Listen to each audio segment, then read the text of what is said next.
Hello, everyone, and welcome along to the latest This is the Music Meets podcast, an independent podcast show that shines a light on rising bands and artists from the new music scene across the UK and Ireland. If you're new to the podcast, then please hit that subscribe button so you never miss out on any future episodes, and feel free to leave a comment and leave your thoughts on today's episode, as it really does help us beat those YouTube and Spotify algorithms. So, for episode 94, I'm delighted that a band who had a monumental 2023, they sold out the Garage in London, headlined the This Feeling tent at Truck Festival, and blew audiences away on their first European tour. They're today's guests on This Is The Music Meets podcast. I'm, of course, talking about one of the UK's top indie bands. It is the mighty Lock-In. So, as always, it is a warm welcome to the podcast to Benji and Joe. Lads, thanks very much for coming on. How are you both doing? Mate, what an introduction that was. Brilliant. Love that. And you've done 94 podcasts now. That's smashing. I reckon 90 of them have been us, though. Yeah, I think you're probably right there, mate. And yeah, we've been chatting a little bit off screen and that. We'll have to change the just change the name of the podcast altogether, I think, and just make everyone's lives easier.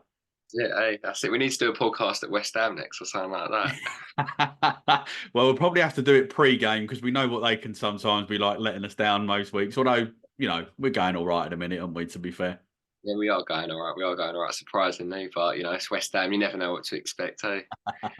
Very, very true. So, obviously, we're still kind of like, I think, just about in that sort of mode of Christmas and New Year. So, kind of like, how was it for both of you? Chilled, to be fair. It's good. I work down the local pub, as we probably mentioned before on a podcast, the Queens. So I've been working a bit, obviously hospitality that time of the year, mega busy. And then before that, we obviously released Red Stripe. So my November was literally just planning all of that. But yeah, that's absolutely flying. Red Stripe done really well, or it's still doing well. And it's just a great single for the EP, really. So it's got it off to a good start, let's say. Yeah, definitely. How about you, Joe? Yeah, chilled one again. I get time off over Christmas and New Year, so it was nice to just stop doing everything and just have a bit of time to ourselves and that, and enjoy a few beers over Christmas or whatever. But yeah. And obviously, we're going to come on in a little while. Obviously, prepare for the exciting week or couple of days' time, obviously, that you've got coming up. But obviously, say this is appearance number 5 for Lock-In. So let's go back to the last appearance. It was episode 66, and obviously we spoke about the show at the Garage. Obviously, as I said in the intro there, that was obviously sold out. And if you are watching this up on YouTube, the link is up there somewhere. So kind of like looking back to that gig, what are your feelings and memories of that night? Absolutely smashing night, to be fair. It was a really nice day as well, weather-wise, from what I can remember. We had a few beers down the road before. And just like literally everyone, I say, from the Queens, like everyone from the pub come, and like pretty much the whole of Sorbo come. And I know it's going to be dead in the pub when everyone's at our gig, because there's a fella called Ron that gets stuck behind the bar. And he had to work behind the bar. He's just a regular in the pub, but that's how empty the pub was, because everyone was at our gig. But yeah, smashing night, wasn't it? I really enjoyed it. Yeah, no, obviously, yeah, from what I can remember from it as well, it was a great night. Remember. Yeah, That's that Lock-In to me. Yeah, a few beers were definitely sunk that night, and being in down the front in amongst it as well. But sort of then fast forwarding, really, sort of, I can't remember, I think it was July time, I think, roughly. Might have that date wrong, but obviously a sort of a big moment sort of outside of the sort of like the Lock-In bubble, I guess, if you like. But obviously you headlined the This Feeling tent at Truck Festival. So, I mean, obviously you've played a couple of festivals sort of over the last sort of well, 2 years or so, roughly, maybe 3 years. But yeah, again, sort of like what was that like, that experience from, in comparison to headlining the Garage to being at the festival? Was it any different at all? I think like headlines and festivals are very different, because obviously when we headline the festival, we get to the opportunity to have the whole weekend there as well. And obviously, we're still punters just as much as we are in a band. So it's an opportunity for us, one, to go see all our favourite bands, like see Wonder Horse and plenty of other acts that we love. And then, you know, had to take it easy on the Friday night because we were playing on the Saturday. But, like, it's just the whole thing, like playing to a crowd like that. It's quite a young crowd in the most part. They just have it off. And again, a few of my pals come and that. It was just a smashing day, really. And yeah, crowd were going mental. Like they did last year as well. I feel like we've got this thing with Truck now. I feel like it's our little zone, as Mikey from This Feeling calls it. But yeah, no, smashing, really, really good day. Well, weekend. Yeah, sure. I can. Yeah, I need to get myself back on the in the festival game. It's been quite a few years actually since I've been. Maybe this year I might make an appearance, come out with me walking stick or something. I don't know. Is the old man now? But Joe, I know. Obviously, we've sort of seen each other quite a bit outside of you know, like being at gigs and stuff. But bring you in on this one. Really, I've spoken to you quite a lot, as I say, about this. But obviously, your first European tour with Aussie band the Terrys. So kind of like, what was the tour like for you? Have you got any sort of stories or memories in particular of that tour that you can share with us? Yeah, I could be here all day talking about that tour. To be fair, it's everything we thought a tour like that was going to be like. It was all chucked out the window as soon as we met him for the first time. I think we were all a bit well, it's a logistical nightmare in the first place. 5 lads trying to organise a van and all of our equipment out. Now the new European laws have changed everything, and it's an absolute nightmare. But the second we got to the first venue, we met the Aussie boys for the first time. They instantly just took us as under their wing as their mates, and ended up being the 4 heaviest days I think we've ever had in our whole entire lifetimes. Well, that was just the European leg. Yeah. And then we had the UK leg like a week after that. It was honestly absolute carnage. Well, I can't honestly. They were just not. I think it's not. It's funny because I don't think now we're ever going to go on tour with a bunch of lads like that again. Like, they're just nuts. They're just so really nice blokes, and we still talk to them loads now. Like, we have like a group chat between both bands and stuff. But and if anyone's watching, they've got a UK tour coming up as well, which you should get tickets for, because honestly, if you like a lock-in live show, I think we draw a lot of similarities to them, and I think that's why we got on so well, is because the way they've sort of their growth and ours, albeit they're much bigger than us, but I think the story of like forming throughout lockdown and that sort of concept is something that obviously we had as well. they got a set of brothers like us. Yeah, It's quite weird actually. like, We are quite similar to them. yeah. But in terms of like specific stories, I think the one that sticks out to me was the first day. Obviously, we'd driven from Sorbo and then to Calais. Then we stopped over in Dortmund, had a hotel there. We slept for 2 hours in a hotel. It was no point us getting a hotel. We might as well have just slept in the lobby. But we got 2 hours and then carried on the journey through the night across to Berlin, which, by the way, is my favourite city. So that as a starting point was nuts. But we've rocked up to the venue first. Bear in mind, we sound check obviously second. So it was like, where's the band? Like, where are they? Anyway, their managers rocked up. Hugh, great bloke. It's like, oh, where are the rest of the boys? Like, oh, they've managed to get tickets for a Berlin football game. It was Hertha Berlin. So they've all rocked up, let's just say after a few beers, to sound check, and like it was just like the perfect introduction and sort of set up the tour to how it was going to be really nicely. And just like as Joe says, the loveliest blokes ever, like really, really nice guys. And obviously you mentioned in Germany, obviously that coincided with the German beer festival, right? Oktoberfest. So I guess whoever booked that the tour deserves a massive pat on the back for doing that. But yeah, did you get stuck in? I mean, it sounds like you probably did. On saying there 2 hours sleep in the hotel, but it sounds like you got stuck into the German way of things. Honestly, again, another story. I could literally go on. The podcast could just be about that tour, but Oktoberfest. So we got to Munich, which was like what, the third day. Third day. So we'd settled by then. We'd had a few hours kit between us. So we was fresh then for the gig. And yeah, as I say, they actually were late for their sound check because they were at Oktoberfest. So we sound checked first, and then we're like, right, we're going to Oktoberfest for our pre-show beers, whatever. Managed to sink one stein, which obviously is about 2 pints. Because we only had about half hour till we were on stage, we down pretty much this stein. Yeah. So we've had to sprint back to the venue. On the way, we were like, shit, we really need a piss here. So we've all brought around this blue shot of piss, literally go straight on stage. And I think it was the best set from No, it's the best night of the whole tour. Best night of the whole tour. Best we'd played as well, which is surprising. But it was smashing. Brilliant. Well, maybe you might have to try and recreate that magic. Obviously, because in April the 27th, you're going to be playing the Lafayette over in King's Cross, and we're going to put the ticket link over in the episode bio as well. Biggest gig to date, 600 people. I think it's fair to say it's going to be a special night. So I know it's obviously, as I say, it's April, we're in January, obviously at the minute. But have you got any sort of, like thoughts and feelings about, about how the night might go for you? You got your set list sorted yet? And are they going to be, I think from what you've just said there, I don't think there's going to be any pre-gig nerves. It sounds like you're just going to run straight on stage from the bar. But are there going to be any nerves at all playing in front of that many people, or any rituals that you might need to do as a band?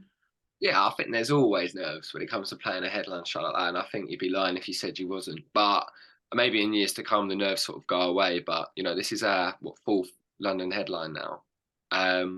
So that's still very early days in the grand scheme of, still got to get to Brixton yet if that reopens. So yeah, there'll be nerves, but I think I always run through my head constantly how I think the night's going to go, and things I want to do there and whatever. And it's I remember watching this Wayne Rooney interview years ago where he said before every big match, he literally would just the day before just play through all these scenarios in his head, and I think I draw a similarity to that in the sense that I always just think about the night and where I want it to go, because you just plan it mentally, but you never actually know what's going to happen, because every set's sort of a bit unpredictable with us. We never really know where it's going to go. But I know there's a balcony there, but for insurance purposes, I won't say anything.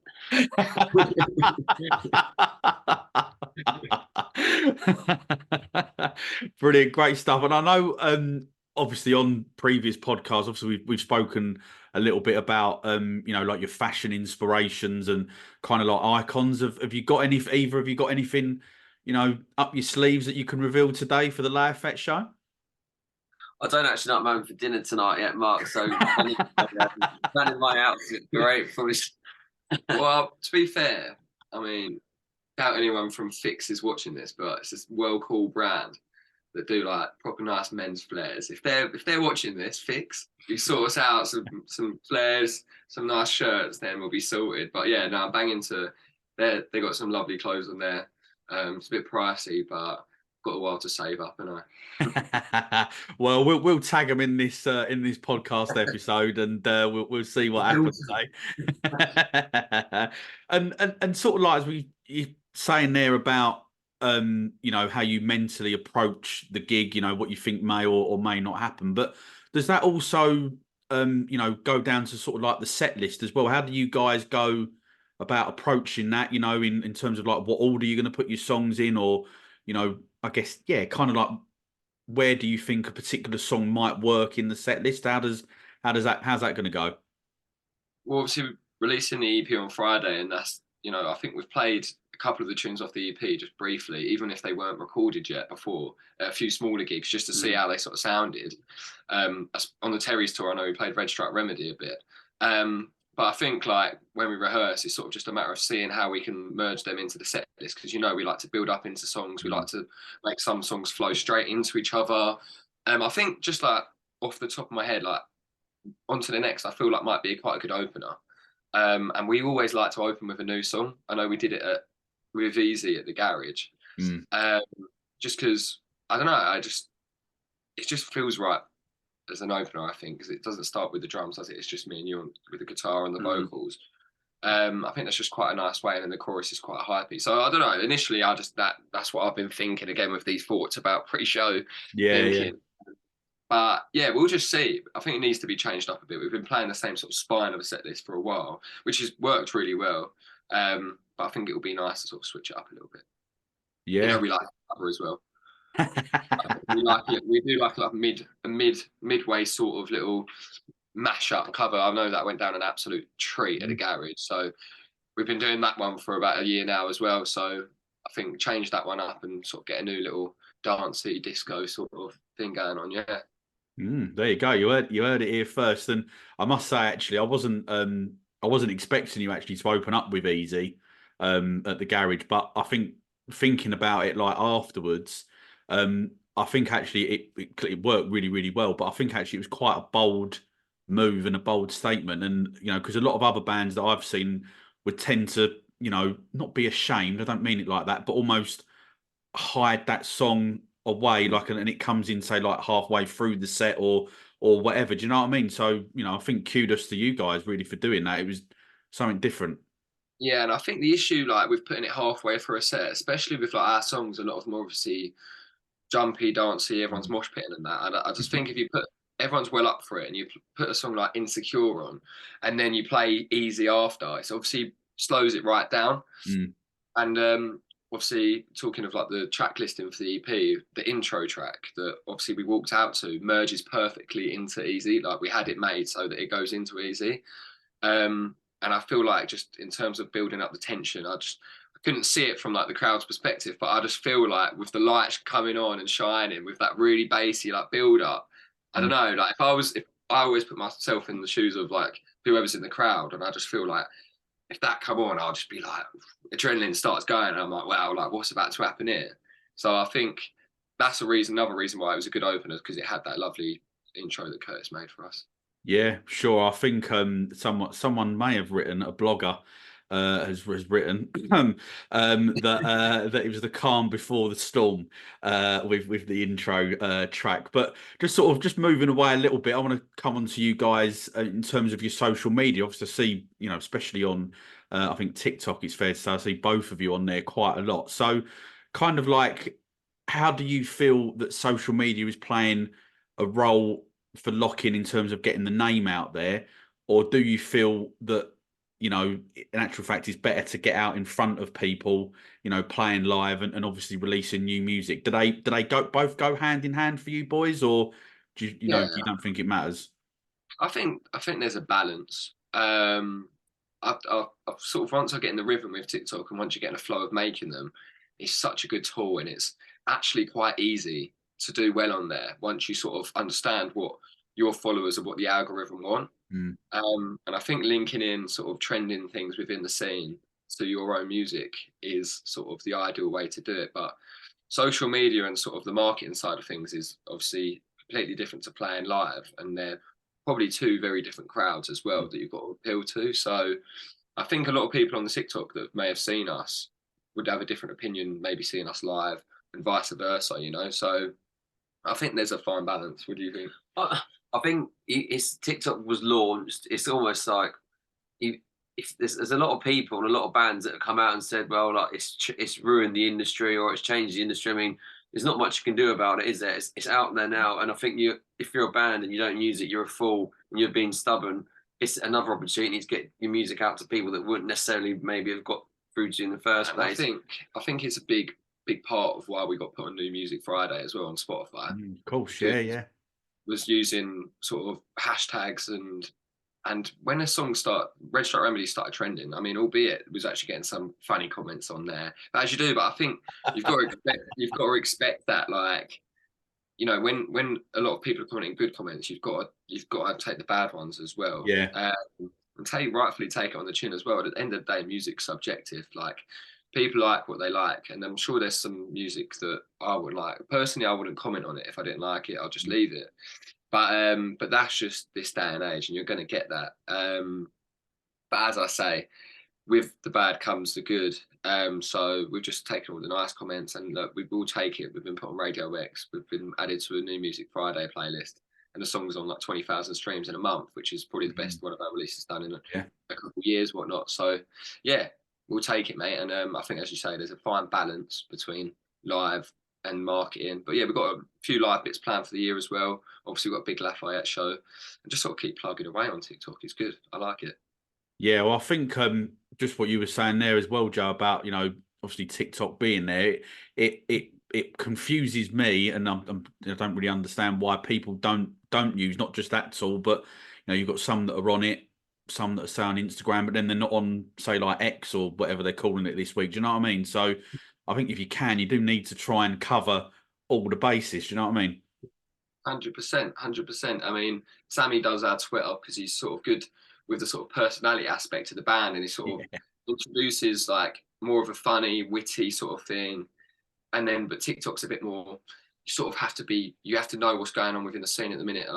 Example is Noah Khan possibly featuring Sam Fender on a song, and I see it come up. So I was like, I'm going to make a little TikTok, and that's numbers already. Catfish in the bottom, and don't Yeah. notice that they got uploaded to the roster of a booking agent. So posted that, and that video got 200,000 views. But not necessarily about us, but that traffic is then going to go onto our account and then view our profile. Yeah. So I think you've constantly got to be on it and knowing what's going on within the industry all the time. You get out what you put into stuff like TikTok, and we notice that the more we post on there, the more views you get, the more people look like people off the back of listening to Red Stripe listen to onto the next snippet we put on there. Like, when are you releasing this? And then it's like, if someone sees something on TikTok, they don't necessarily follow you on Instagram or anything else like that. So it's like trying to bring people over to your other platforms, and I agree.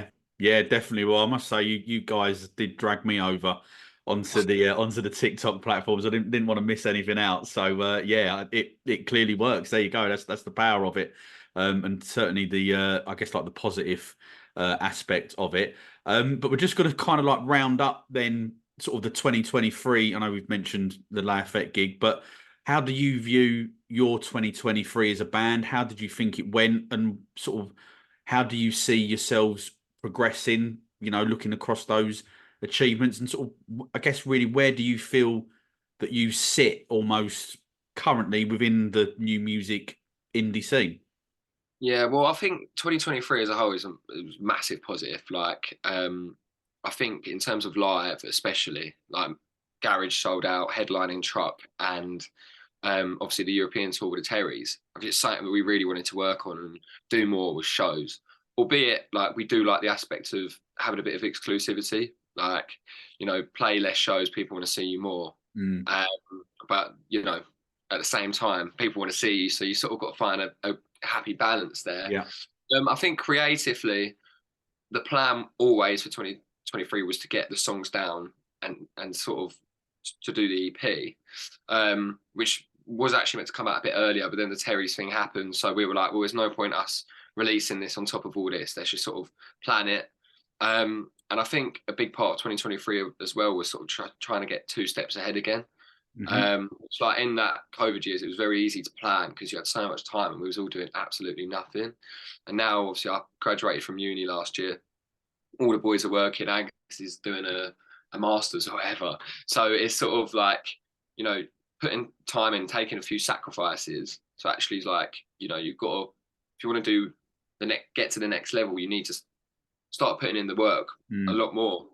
So like on my days off, I've been doing a lot of band work and things, and I think like the graft of it all is where it's at the minute. I think you just got to work really hard, because you think you're working hard, you're not working hard enough, I think is the thing. Go big or go home, mate. That's it. So obviously the new EP, part of the reason, of course, why we're here today, comes out this Friday, the 19th of January.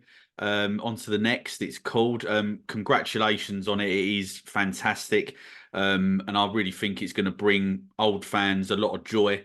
And I think as well it's going to bring a whole heap of new fans as well over to checking you boys out. It's obviously got 5 tracks on it. 2 recent singles, obviously, as we've spoken about, Easy, and Red Stripe Remedy as well. So kind of like, how excited are you to have new music back out there again? Yeah, well, I've been sat on these songs for such a long time now. They don't feel like they don't feel that new to us, but we forget that no one else has actually heard them yet. We've played them live a few times. Like I think when we play a song live in the rehearsal rooms, we're kind of like, we know we want to release that, or we think that suits well with our sound. So yeah, I'm really looking forward to it. And I think all the tracks flow quite well together. Well, I was going to say, yeah, like I feel like in terms of like with the first EP, I feel like we wrote a lot of songs, and it was sort of just a matter of putting the best songs on the EP. Yeah. Whereas with this one, it was more like we wrote a story, sort of just to make all the songs, as Joe says, merge together and actually sort of tell a story rather than just sort of like chuck all our best songs on there. So like really think of the ordering and like a really concise story that sort of, you know, when you're listening, you want to be like, yeah, I can relate to this, I can feel the story, and it puts you in that sort of place. But sort of more onto like the name of it as well, like onto the title. It's something I've always said in sort of from the start. I mean, if go back to the early days, I remember we posted a video from the Water Rats and had like a little vlog, whatever, made up. This guy come and filmed us, and we've always said like on to the next. It's like whenever we did that show, it was like, on to the next. It's sort of a mentality thing. It's sort of it's good to reflect, but at the same time, you've got to want that next step. You've got to want to hit that next landmark. And it's like when we do Lafayette, immediately after we'll enjoy it, but we'll always say on to the next to each other, just to sort of, you know, be like, right, let's keep pushing. You know, we're proud of where we're at and we're doing well, but you know, on to the next. Yeah, sure. And have you got any hopes in terms of like what the listeners are gonna take from the EP? You know, are you trying to get like any sort of message across at all or anything in the lyrics? As I say before, like music's very subjective. The lyrics are written from my point of view, but I think in terms of the listener, they can take it how they want. But we just want it sort of, we want it to bring like, make people happy, make people want to dance, make people want to get up, listen to it when they get up in the morning, you know, stick it on at a party. Sort of, there's a track for very different sides of locking. As you say, like He Said, She Said, it's a bit of a new sound, it's quite heavy. But then you got on to the next, sort of got that catchy chorus, same as Red Stripe Remedy. So it's sort of, there's different elements throughout the whole EP and different feelings to each song, but they all still tells a story, which I think we're quite proud of. Yeah, sure. And Joe, have you got a particular favourite song off of the EP at all? One that you're maybe looking forward to, I guess, like seeing people's reactions to the most, or maybe even, I guess, like playing live the most, maybe?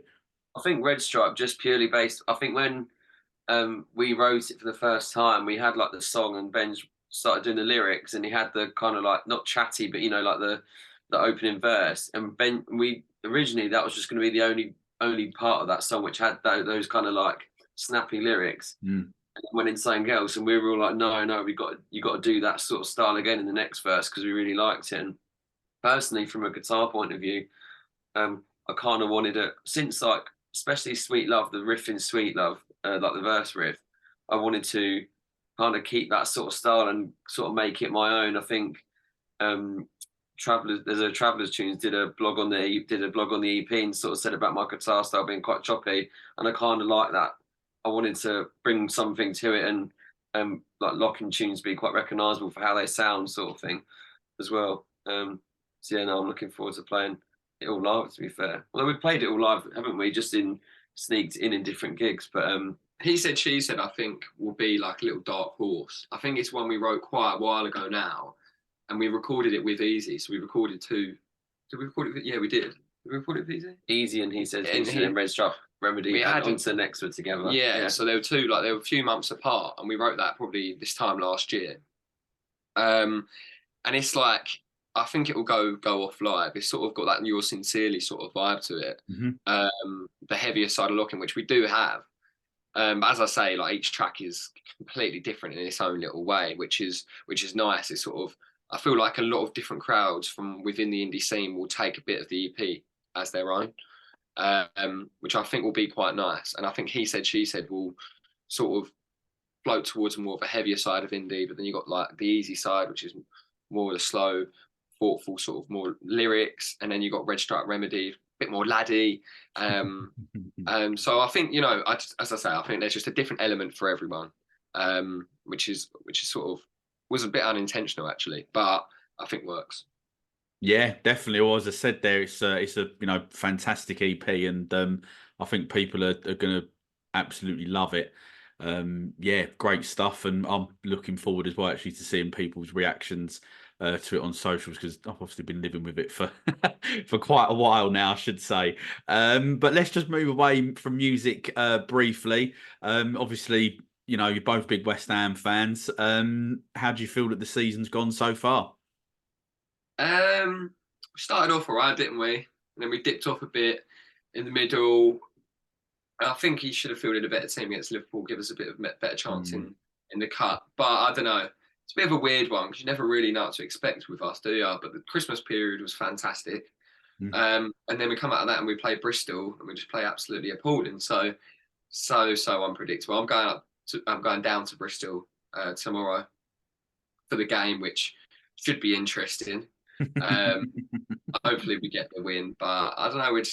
We're doing well. I mean, the league position, without any context, is great. But I think Yeah. the reason a lot of people get annoyed is just the style of football Mm. that we play, which I understand. But at the end of the day, look, if the points are on the board, it is what it is. Really, it is what it is.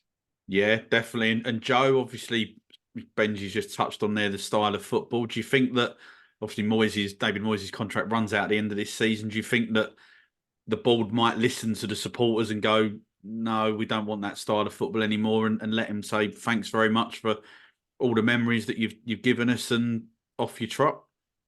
It's a difficult one because if you'd have told me this time last year, next season you're going to be sixth or seventh, at this point in the season, I would have told you to, and I wouldn't have listened. But I don't think any West Ham fan, like when we played Bristol and everyone booed, was it Bristol? No, it's Brighton. Brighton, and Brighton, everyone yeah. booed.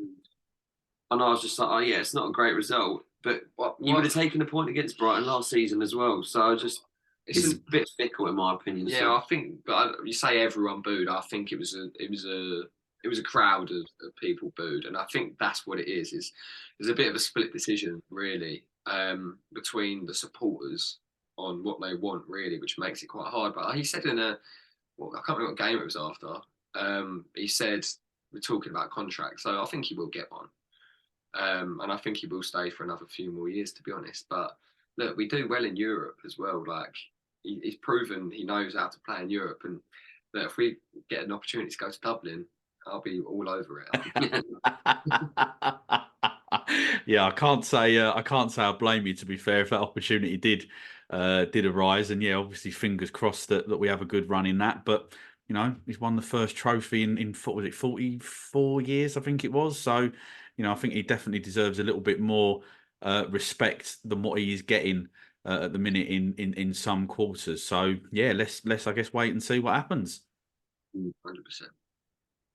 So, as you know, here at This Is The Music, we like to shine a light on upcoming bands on the new music scene. Like Lock-In, that are obviously trying to sort of establish themselves on the new music scene, as I say.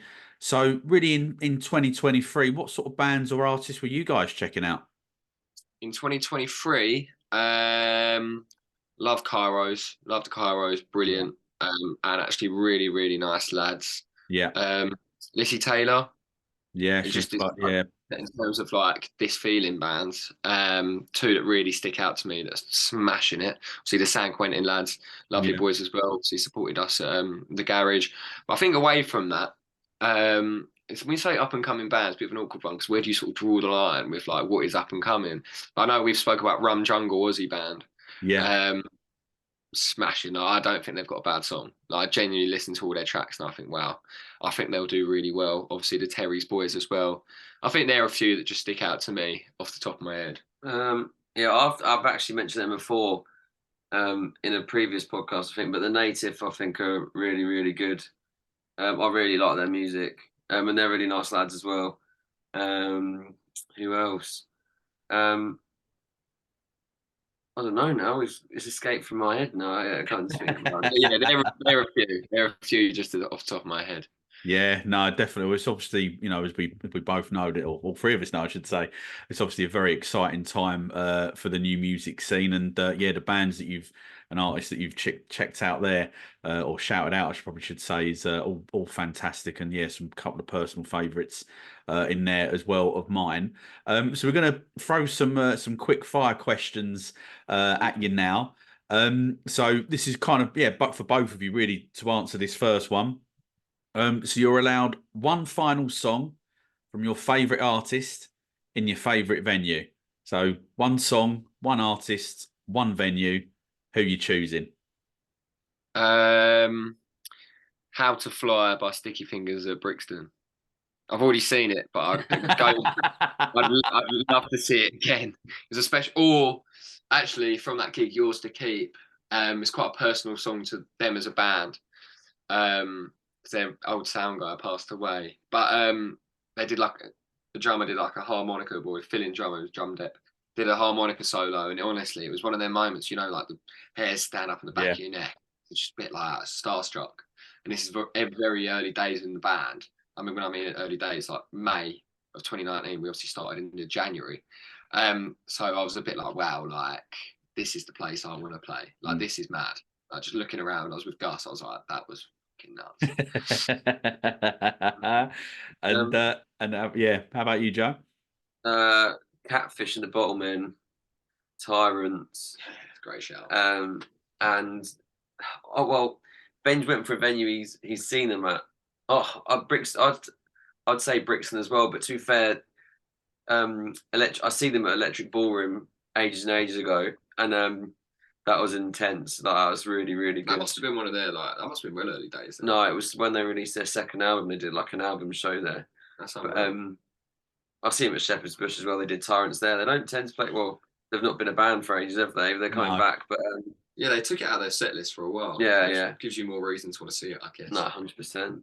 Yeah, definitely. Well, the Ballroom, that's a cracking venue. Absolutely love that one. I have to say, it's proper intimate, and see the whites of people's eyes if you're in there, which is something I personally quite love. But anyway, that's enough about me.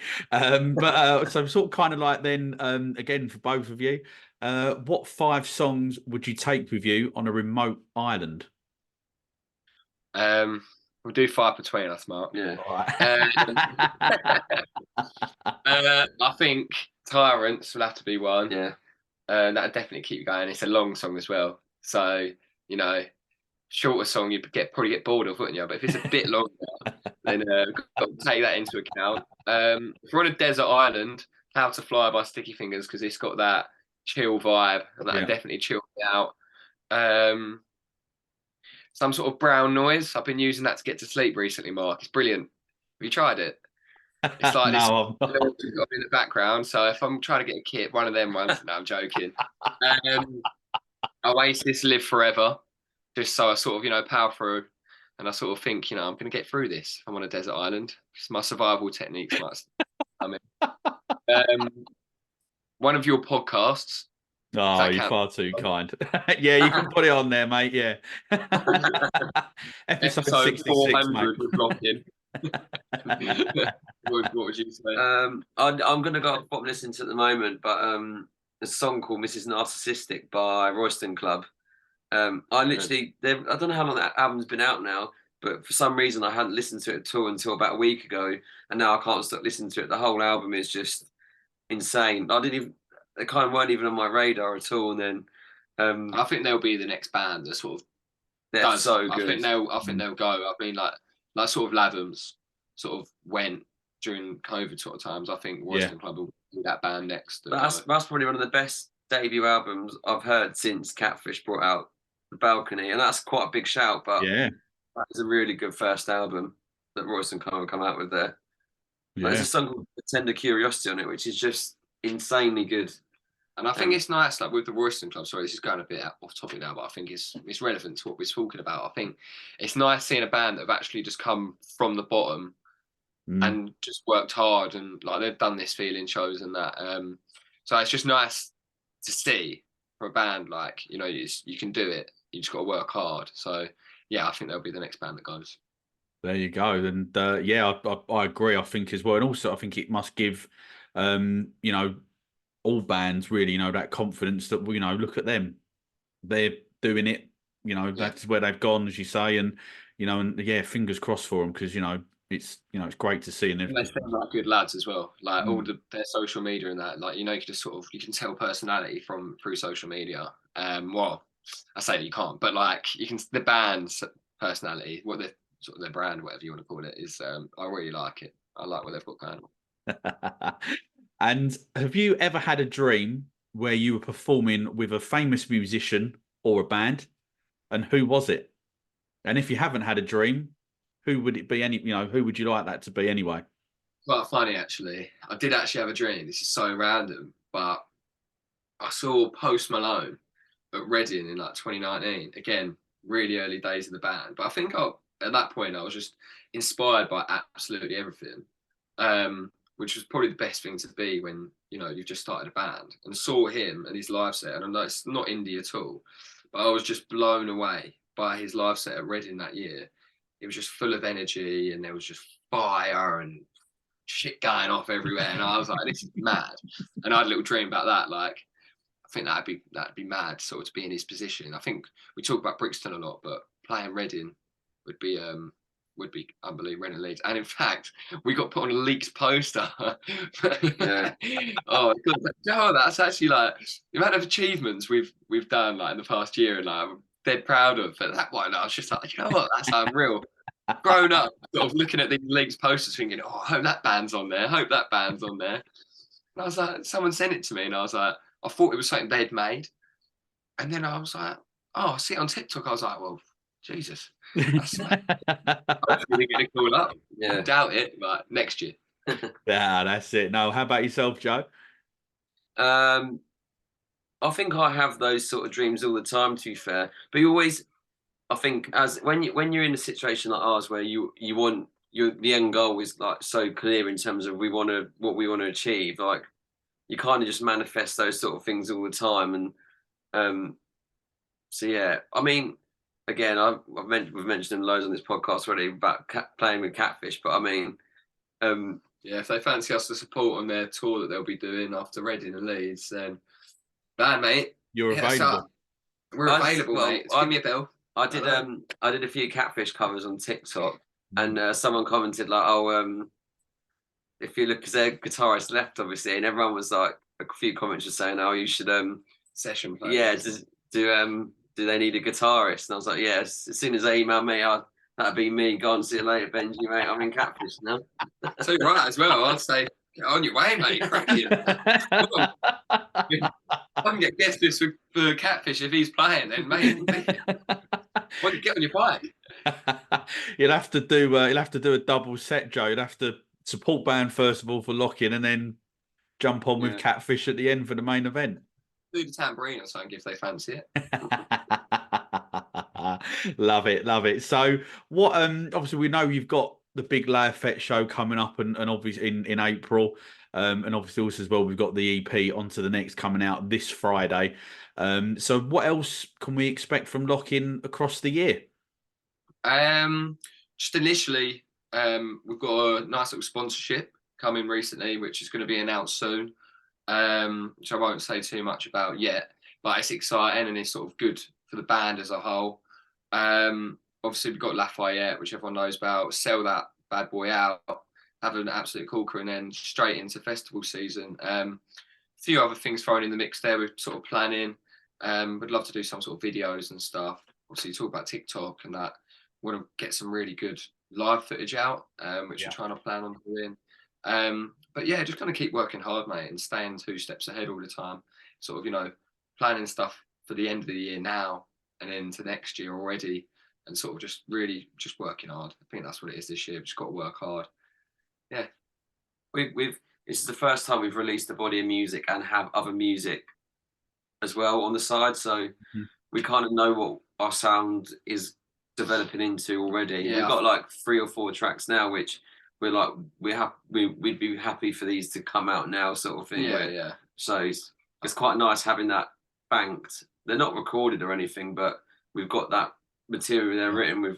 We feel like now we we can write enough material to keep us going, and that will kind of inspire us in what we do with Which it. links into that 2 steps ahead thing, I think, in terms of creatively and writing. I think in 2023 we have to say we did a lot of live stuff. Maybe fell behind a touch on having other songs up our sleeve. We wrote the songs we wanted to write for the EP, and we've got the point across we wanted to. But yeah, as Joe says, now sort of had a really good spell in the room, and we've got a good few songs now lined up, and one in particular I think will just go down a treat in summer. Sort of gives that sort of Vandross sort of vibe again. So get that out around summer. Maybe one before Lafayette, we'll see. But this is all thinking ahead, Mark. We'll just see. Well, it's what we love to hear, on the podcast, out now, the plans for the band, and it obviously clearly sounds really exciting and great to hear as well that you are, already looking ahead, to later on in the year, and even sort of like, this time sort of like next year, potentially as well. And as I said already, even the new EP is fantastic. So congratulations again on that. But Joe and Benji, that is unfortunately the end of the This Is The Music Meets podcast. Thanks for coming on to episode 94. As always, it's been an absolute pleasure and a blast chatting with both of you. But just before I do let you go, can you let the This Is The Music listeners know, they should already know by now, 5th appearance and all that, the social media platforms that they can find you on? Yes, you can find us on Instagram at locking_band, TikTok, Twitter, all the same, Facebook and all that. But I just wanted to say thanks for having us as per usual, Mark. You're an absolute legend in the up and coming indie scene. I know I mentioned this on Twitter a while ago, and I know that Ruth replied as well. But no, we're just honestly, on behalf of all the indie bands in the scene, we're eternally grateful for all the work you put in. And I know this ain't your full-time job, but you treat it as it is. And just like we're working hard with the band, you're working double hard doing this as well as your normal job, as well as your personal life as well. So on behalf of everyone, thank you, mate. Stop it, you're going to make me cry.